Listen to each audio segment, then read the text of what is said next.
Here's how to record yourself and your iPhone screen.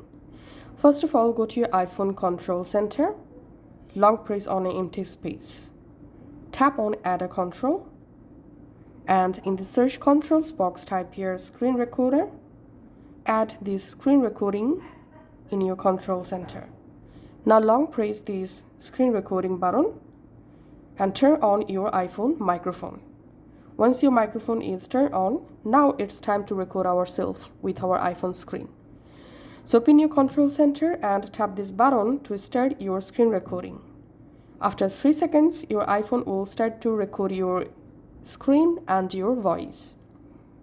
And to stop recording, go to your control center, tap the stop button. Then go to your Photos app, and here you will find the screen recording using your voice. So that's it for now. Thanks for watching.